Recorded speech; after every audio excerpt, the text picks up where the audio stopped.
स्वागत है आपका हमारे YouTube channel PYQ with Pankaj पे। हम लोग पॉलिटी का ऑब्जेक्टिव लूसेंट का हम लोग ये सीरीज चला रहे हैं, जिसमें आज हम लोग संसदीय समिति से देखेंगे। तो चलिए शुरू करते हैं। ऑब्जेक्टिव क्वेश्चन लगाना बहुत ज़रूरी है, इसी से आपका मतलब प्रैक्टिस सेट में आपका नंबर इंक्रीज होगा। ऑप्शंस के साथ लगाइएगा तब। तो चलिए शुरू करते हैं। भारत में नई संसदीय समिति प्रणाली का शुरुआत कब हुआ था? तो ये 1991 में हुआ था। यानी इंडिया में नई संसदीय समिति प्रणाली 1991 से शुरुआत हुआ है। भारत में संसदीय समिति प्रणाली की शुरुआत किसके सिफारिश पर हुआ था? तो संसद के नियम समिति के सिफारिश पर हुआ था। संसदीय समिति जो बनाने का कि समिति बनाया जाएगा, तो ये नियम समिति के सिफारिश पर हुआ था। और नियम समिति के अध्यक्ष कौन होते हैं? तो लोकसभा के अध्यक्ष ही होते हैं। संसदीय समिति प्रणाली के तहत 12 अप्रैल 1993 से कितने समितियों ने कार्य करना शुरू कर दिया? तो मतलब 17 गो समिति ने कार्य करना शुरू कर दिया 1993 से। और ये बनाया कब गया था? 1991 में। आगे चलते हैं।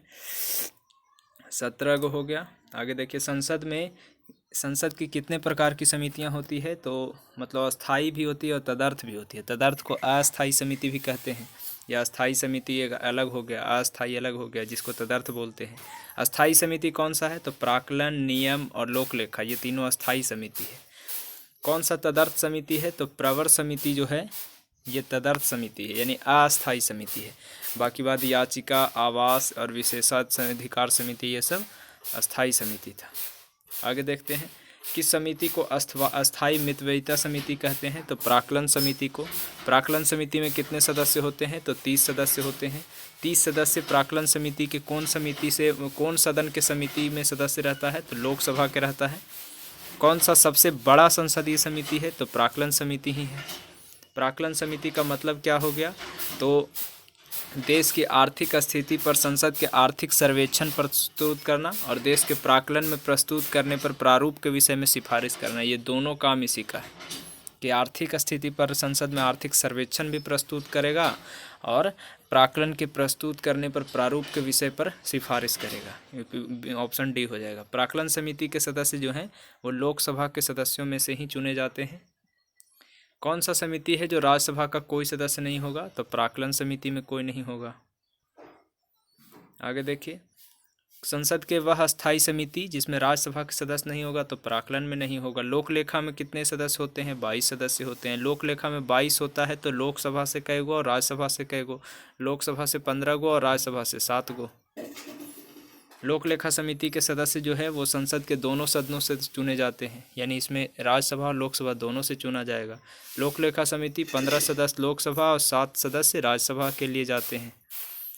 भारत की संसदीय समिति में से कौन सा एक विभागीय व्यय और अनियमितताओं के आधार पर निगरानी रखने के लिए रखवाले कुत्ते का कार्य करता है? समझिए, तो ये मतलब लोकलेखा समिति है जो संसद के मतलब विभागीय खर्चा है या फिर अनियमितता है या उसके निगरानी रखने के लिए लोकलेखा समिति को रखवाले कुत्ते का कार्य करती है। समझिए, सार्वजनिक लेखा समिति में राज्यसभा के कितना सह होता है? तो 7 गो होता है सार्वजनिक लेखा में भी। लोकलेखा या सार्वजनिक लेखा एक ही है। भारत के नियंत्रक महालेखा परीक्षक द्वारा प्रस्तुत प्रतिवेदन के आधार पर कौन समिति काम करेगा? तो लोकलेखा समिति। परंपरा के अनुसार निम्नलिखित में किस समिति के अध्यक्ष पद पर विरोधी दल के सदस्य को नियुक्त किया जाएगा? तो लोकलेखा समिति। किस संसदीय समिति को प्राक्कलन समिति की जुड़वा बहन कहते हैं? तो लोकलेखा समिति को। वह कौन सा प्राधिकारी होगा जो मतलब भारत की समेकित निधि से राज्यों के राजस्व सहायता अनुदान पर लागू होने वाले सिद्धांतों की सिफारिश करेगा? तो ये लोकलेखा समिति होगा।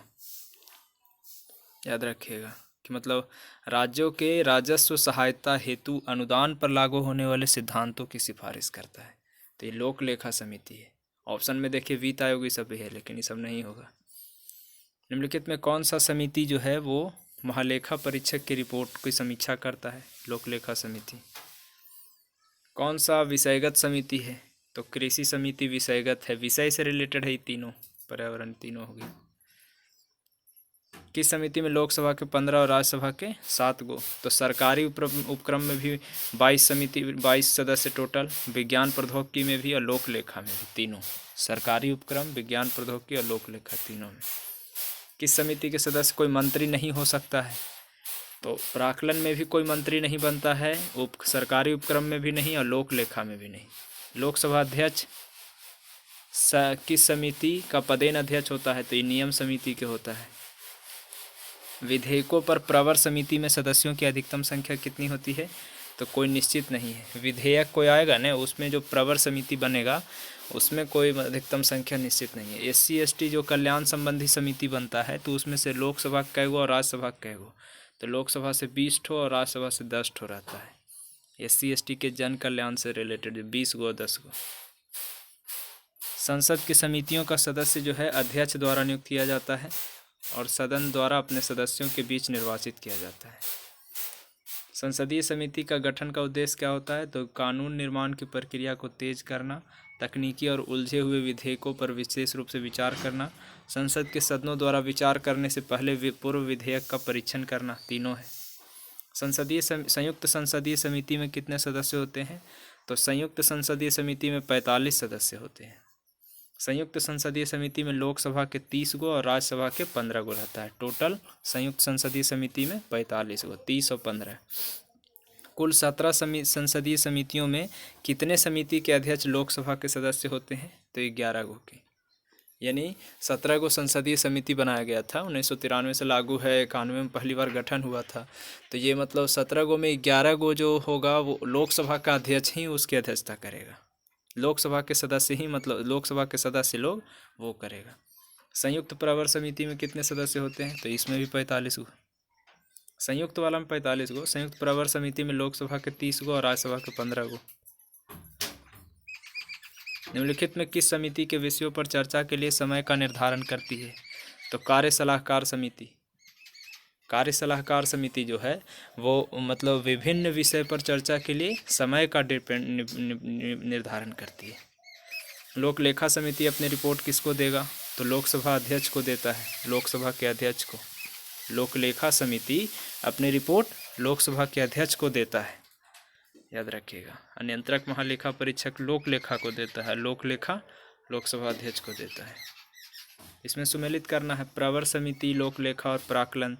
तो इसमें देख लीजिए, ए का हो जाएगा 2, यानी प्रवर समिति जो है वो वित्त की समीक्षा करता है और परिवर्तन का सुझाव देता है।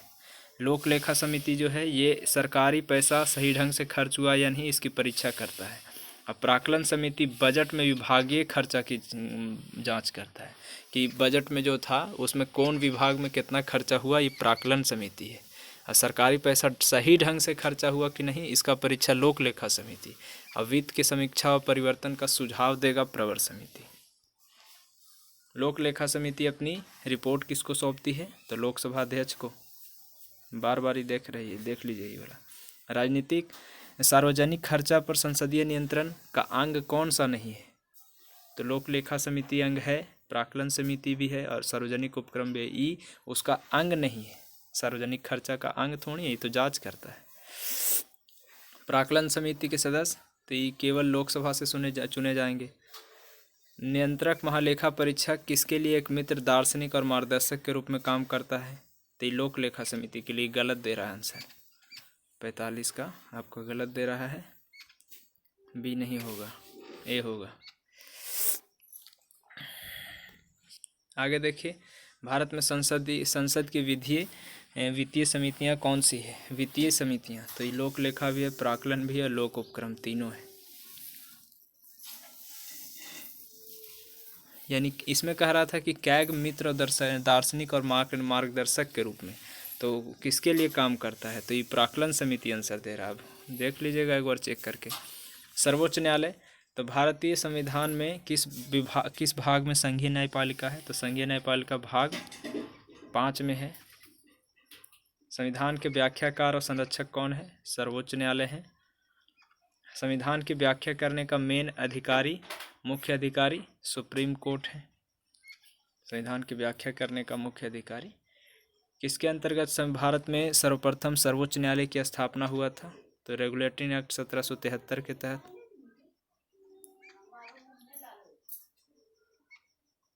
पहली बार कह रहा है भारत के सर्वोच्च न्यायालय की स्थापना, तो ये भारत सरकार अधिनियम 1935 के अधीन हुआ है, लेकिन प्रथम बार होता है ना। मूल रूप से संविधान के सर्वोच्च न्यायालय में मुख्य न्यायाधीश के अलावा कितने न्यायाधीश की व्यवस्था था? तो मूल रूप से पहली बार जब हुआ था ना संविधान में, मुख्य न्यायाधीश के अलावे मात्र 7 गो था, यानी टोटल मिला करके 8 गो था, याद रखिएगा। संविधान में सुप्रीम कोर्ट में मूल रूप से संविधान सुप्रीम कोर्ट के मुख्य न्यायाधीश समेत 8 गो था, ऐसे 7 गो उसका सदस्य था बस। जैसे प्रारूप समिति के 7 गो था, वैसी संविधान के सुप्रीम कोर्ट में भी मुख्य न्यायाधीश के अलावे 7 गो था। वर्तमान में सर्वोच्च न्यायालय के मुख्य न्यायाधीश के अलावे अब कितना है, तो अब तो और बढ़ गया, 34-35 गो हो गया, ये तो कम दिले है। सुप्रीम कोर्ट के न्यायाधीशों की संख्या में वृद्धि करने की शक्ति किसके पास है, तो संसद के पास है। संसद बढ़ाएगा घटाएगा। सुप्रीम कोर्ट के न्यायाधीशों की जो अर्हता क्या होनी चाहिए, तो मतलब वह किसी उच्च न्यायालय में कम से कम 5 वर्ष तक न्यायाधीश के रूप में, उच्च न्यायालय में लगातार 10 वर्ष अधिवक्ता रहा हो, या फिर वह एक परंपरागत विधि वेता हो। तब सुप्रीम कोर्ट के मुख्य न्यायाधीश की नियुक्ति कौन करेगा, राष्ट्रपति। सुप्रीम कोर्ट के न्यायाधीशों की नियुक्ति कौन करेगा, राष्ट्रपति। वर्तमान में मुख्य कार्यवाहक ने मुख्य न्यायाधीश की नियुक्ति कौन करता है, तो ये राष्ट्रपति करता है।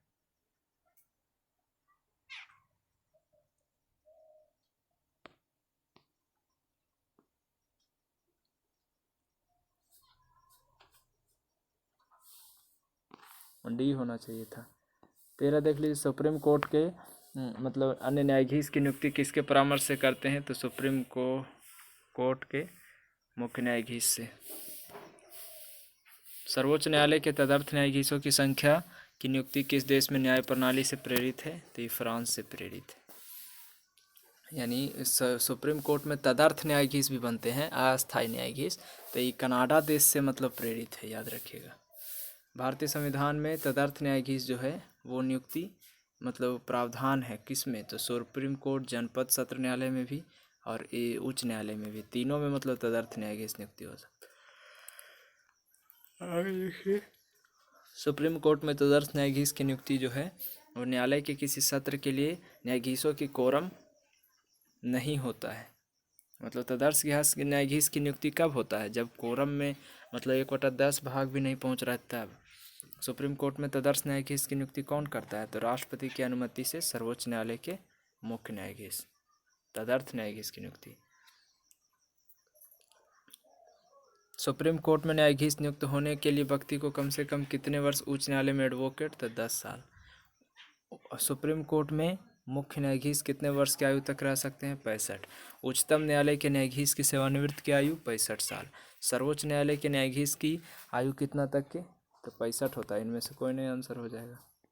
सर्वोच्च न्यायालय के न्यायाधीशों को उसके पद से केवल किन प्रमाण अधिकारों पर हटा सकते हैं, तो कदाचार के आधार पर और एक असमर्थता के आधार पर। ऑप्शन सी हो जाएगा। सर्वोच्च न्यायालय के न्यायाधीश को कदाचार या असमर्थता को प्रमाणित के आधारों पर संसद पर किस तरह महाभियोग का प्रस्ताव, तो संसद के दोनों सदनों में अलग अलग कुल सदस्यों के बहुमत तथा उपस्थित मतदान करने वाले सदस्यों का 2/3 बहुमत से प्रस्ताव पारित होगा तब। सर्वोच्च न्यायालय के न्यायाधीश के विरुद्ध महाभियोग का प्रस्ताव पारित हो जाने पर पदच्युति का आदेश राष्ट्रपति देता है। सर्वोच्च न्यायालय के किस न्यायाधीश के विरुद्ध 1993 में लोकसभा में महाभियोग प्रस्ताव लाया गया था लेकिन असफल रहा, रामास्वामी। न्यायमूर्ति वी रामास्वामी के खिलाफ आया था 1993 में, लेकिन असफल रहा था ये। सर्वोच्च न्यायालय के मुख्य न्यायाधीश प्रति माह कितना मिलता है, तो अब बढ़ गया, अब 2.5 लाख रुपये हो गया मुख्य न्यायाधीश का। अन्य न्यायाधीश कहेगा तो उसका 2,25,000, 2,25,000। मुख्य न्यायाधीश के 2.5 लाख। जब राष्ट्रपति उपराष्ट्रपति दोनों का पद खाली हो तब भारत के मुख्य न्यायाधीश काम करेगा। भारत के मुख्य न्यायाधीश ने राष्ट्रपति के रूप में काम किया तो ये हिदायतुल्लाह थे। सेवानिवृत्त के बाद सर्वोच्च न्यायालय के न्यायाधीश वकालत कर सकते हैं, किसी भी न्यायालय में नहीं। सर्वोच्च न्यायालय के अधिकार क्षेत्र में वृद्धि करने का अधिकार किसको है, तो संसद को है। सर्वोच्च न्यायालय में न्यायिक कामकाज के लिए किस भाषा का प्रयोग करते हैं, तो अंग्रेजी भाषा का प्रयोग करते हैं। सर्वोच्च न्यायालय या किसी संस्था का निरीक्षण अधीनस्थ न्यायालय के करता है। किस संस्था का निरीक्षण कर सकता है, तो अधीनस्थ न्यायालय का केवल।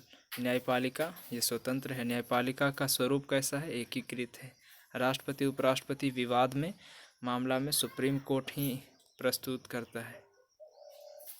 राष्ट्रपति उपराष्ट्रपति चुनावी सुलझाने का अधिकार, तो ये इसका मौलिक अधिकार है। राष्ट्रपति कानूनी मामला में परामर्श ले सकता है सर्वोच्च न्यायालय से। उच्चतम न्यायालय को परामर्शदात्री बनाया गया है अनुच्छेद 143 में। ही राष्ट्रपति को परामर्श देता है। हाँ, परामर्शदात्री किस में बनाया गया? 143 में। न्यायिक पुनर्लोकन का अधिकार किसे है? तो उच्चतम न्यायालय को है। न्यायिक पुनरीक्षण की शक्ति का प्रयोग किया जाता है केवल सर्वोच्च न्यायालय द्वारा। सर्वोच्च न्यायालय के न्यायिक पुनरीक्षण का कार्य का अर्थ क्या हो गया? कानूनों की संवैधानिकता, वैधता का पुनरीक्षण करेगा वो। ये अर्थ हुआ कि न्यायिक पुनरीक्षण मतलब कानून की जो है वो संवैधानिक वैधता का पुनरीक्षण करेगा। न्यायिक पुनर्लोकन का अर्थ क्या है? सर्वोच्च न्यायालय जो है वो किसी भी राज्य के कानून को अवैध घोषित कर सकता है। न्यायिक पुनर्लोकन में न्यायालय को किस प्रकार का अधिकार प्राप्त है? तो यदि कोई कानून या आदेश संविधान के विपरीत हो तो उसे असंवैधानिक घोषित कर देगा। न्यायिक पुनर्लोकन की व्यवस्था कहाँ है? तो भारत और अमेरिका में है। केंद्र और राज्य के विवादों का समाधान करना सर्वोच्च न्यायालय के किस क्षेत्राधिकार में? प्रारंभिक क्षेत्राधिकार में आता है। किस मामले में हाई कोर्ट जो है प्रत्यक्ष रूप से दाखिल नहीं किया जा सकता? 2 या 2 से अधिक राज्यों के विवाद में। जनहित याचिका दायर किया जाता है उच्च न्यायालय में और सर्वोच्च न्यायालय दोनों में। सर्वोच्च न्यायालय किसे हटाने के लिए राष्ट्रपति से सिफारिश कर सकता है? तो यूपीएससी के अध्यक्ष सदस्यों को। सर्वोच्च न्यायालय किसे हटाने के लिए राष्ट्रपति से सिफारिश कर सकता है? यूपीएससी के आयोग के अध्यक्ष और सदस्य को हटाने के लिए सिफारिश कर सकता है। सर्वोच्च न्यायालय कौन सा प्रलेख जारी करता है? तो मतलब निषेधाज्ञा जारी नहीं कर सकता है सर्वोच्च न्यायालय। निषेधाज्ञा कोई अभिलेख थोड़ा है, रिट थोड़ा है। आगे देखिए, उच्चतम न्यायालय जो है द्वारा परमादेश किसे जारी करेगा? किसी अधिकारी को सरकारी आदेश निभाने के लिए। उच्चतम न्यायालय या उच्च न्यायालय रिट कौन सा है जो मतलब किसी प्राधिकार को रद्द करने के लिए किया जाता है? तो अधिकार परीक्षा रिट, यानी किसी प्राधिकार को रद्द करने के लिए, किसी प्राधिकार को रद्द करने के लिए जारी किया जाएगा तो अधिकार परीक्षा, कि आप किस अधिकार से मतलब यानी अधिकार को रद्द करने के लिए अधिकार परीक्षा। लाभ का पद परिभाषित हुआ है सर्वोच्च न्यायालय से। निम्नलिखित में लाभ का पद कौन है कौन नहीं है ये सर्वोच्च न्यायालय बताता है ना, परिभाषित हुआ है। निम्नलिखित में किस मुकदमे में सर्वोच्च न्यायालय ने प्रथम संविधान सभा के मौलिक लक्षण का सिद्धांत प्रतिपादित किया था? तो ये गोलकनाथ बनाम पंजाब राज्य वाला में सबसे पहले संविधान के मौलिक लक्षण का सिद्धांत कौन सा अनुच्छेद संविधानिक सभा में सर्वोच्च न्यायालय के अपीलीय क्षेत्राधिकार से संबंधित है? तो अनुच्छेद 134 के ए को मिलाकर 133 को पढ़ना। केंद्र और राज्य सरकार के बीच होने वाले विवादों का निर्णय करने की भारत के उच्चतम न्यायालय की शक्ति आती है इसके मूल अधिकारिता के अंतर्गत। भारत के उच्चतम न्यायालय कानूनी तथ्य के मामले में राष्ट्रपति को परामर्श देता है तभी जब वह ऐसे परामर्श के लिए कहता है, तबे देगा। यानी सुप्रीम कोर्ट जो है भारत के उच्चतम न्यायालय कानूनी तथ्य के मामले में राष्ट्रपति को परामर्श कब देगा? जब वो पूछे ले परामर्श के लिए बोलेगा तबे, ऐसे कोई दिक्कत नहीं है। राष्ट्रीय मानवाधिकार आयोग अधिनियम 1993 के अनुसार कौन सा आयोग का अध्यक्ष बन सकता है? केवल भारत के सेवानिवृत्त जो मुख्य न्यायाधीश है वो बनता है। अब तो कोई भी बन सकता है, सुप्रीम कोर्ट के खाली होना चाहिए न्यायाधीश। किस वाद विवाद में सुप्रीम कोर्ट ने संविधान के मूल ढांचे का सिद्धांत दिया था? तो केशवानंद भारती में।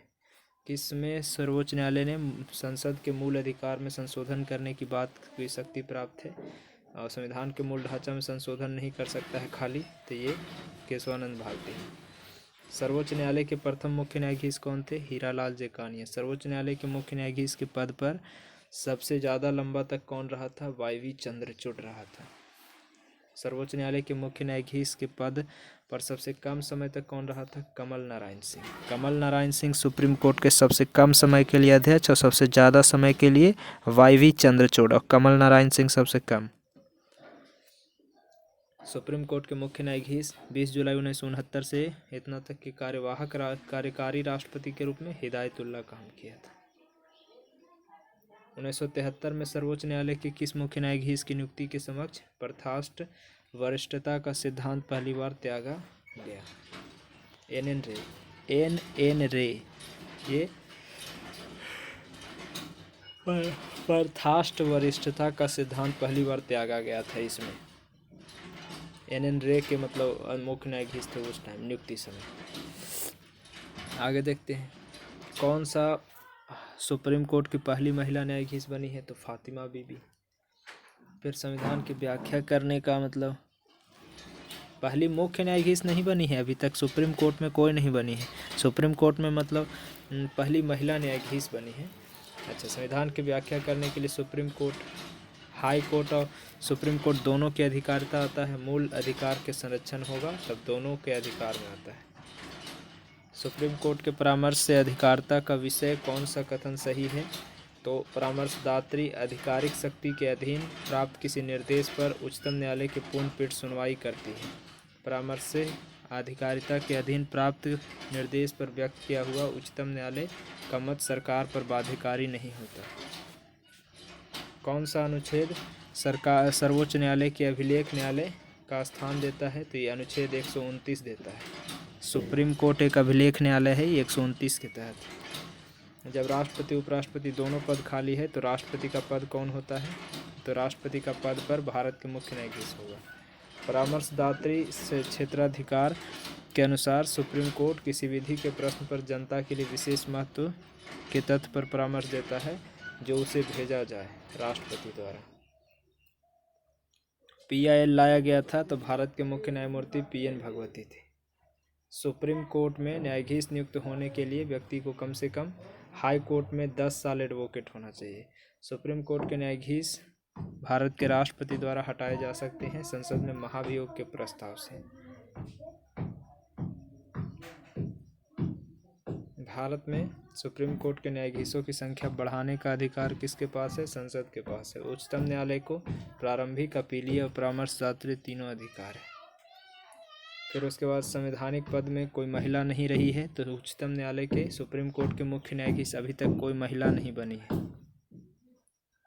सुप्रीम कोर्ट के न्यायाधीश की सेवानिवृत्ति की आयु कितना है? 65 साल। सर्वोच्च न्यायालय के जजों का वेतन आहरित होता है तो इस संचित निधि पर होता है। सुप्रीम कोर्ट वालन के, हाई कोर्ट वालन के संचित निधि पर नहीं होता है। कौन सा उच्चतम न्यायालय की आरंभिक अधिकारिता में आते हैं?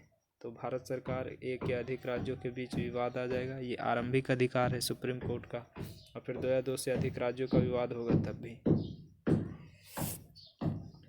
अब उच्च न्यायालय देख लीजिए, भारत में कुल कितना उच्च न्यायालय है? 25 गो हो गया है, अमरावती भी आ गया है।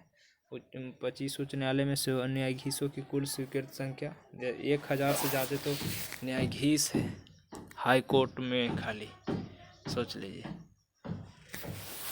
1017 इसमें 24 में हो गया होगा। भारत में किस उच्च न्यायालय में न्यायाधीशों की संख्या सबसे कम है? तो सिक्किम वाला में, और सबसे ज़्यादा इलाहाबाद उच्च न्यायालय में। भारत के 24 उच्च न्यायालय की स्थापना सबसे बाद में किसका? तो त्रिपुरा का हुआ। बम्बई उच्च न्यायालय, कलकत्ता उच्च न्यायालय, मद्रास, ये तीनों का स्थापना 1862 में। सर्वाधिक अस्थायी और अस्थायी खंडपीठ किसका है? तो मतलब अस्थायी अस्थायी दोनों गुवाहाटी का है। किस संघ शासित प्रदेश में अपना उच्च न्यायालय है? तो लक्षद्वीप में है। अपना उच्च न्यायालय दिल्ली में ही, गलत दे रहा है 8 के। किस राज्य का अपना स्वयं का उच्च न्यायालय नहीं है? तो नागालैंड के नहीं है। फिर किस उच्च न्यायालय जो है राज्य का उच्च न्यायालय है? तो गुवाहाटी। 1 से अधिक राज्य का, तो गुवाहाटी में 1 से ज़्यादा है।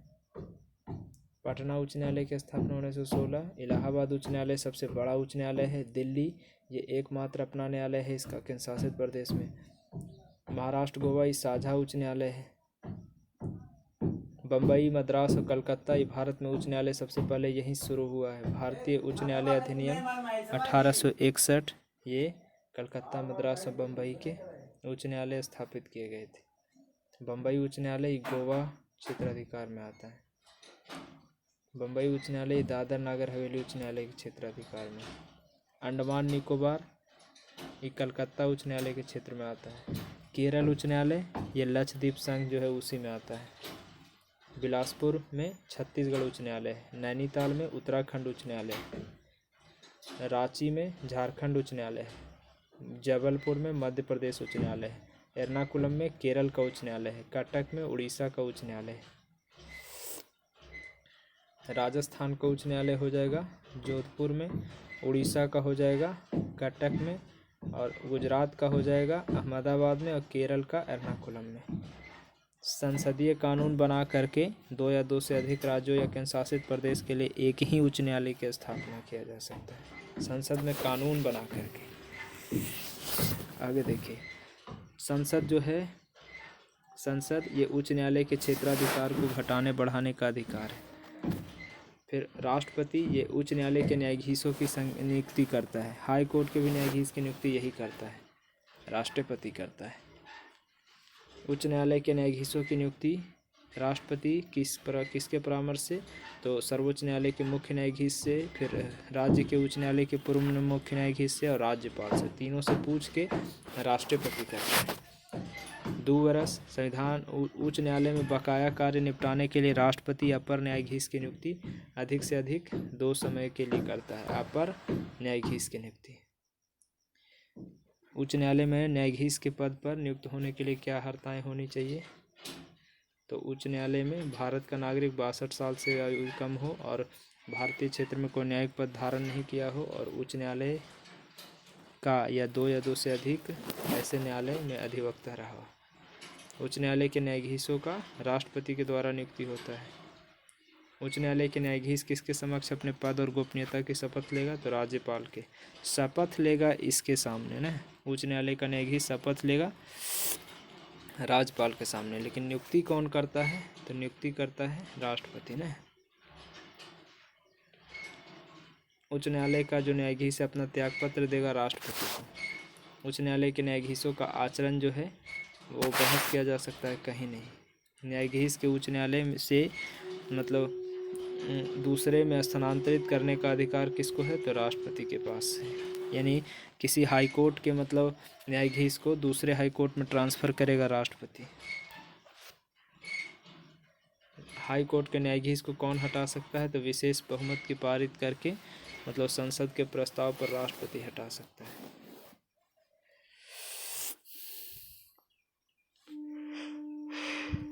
आगे देखते हैं, उच्च न्यायालय के न्यायाधीशों को उसके पद से केवल किन प्रमाणित आधारों पर हटा सकते हैं, कदाचार और असमर्थता पर।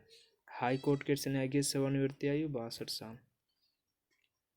उच्च न्यायालय के मुख्य न्यायाधीश के अन्य न्यायाधीश का प्रतिमाह वेतन कितना है, तो उच्च न्यायालय के मुख्य न्यायाधीश के 2,25,000 है, और कम बलन के कहीं 2 लाख कितना है, 2.5 लाख है, एगो के 2,25,000 लगता है। वो तो सुप्रीम कोर्ट में था यार। इसमें मतलब 2,25,000 है मुख्य न्यायाधीश क्या, अन्य के 2 लाख होगा शायद, देख लीजिएगा। आगे चलते हैं।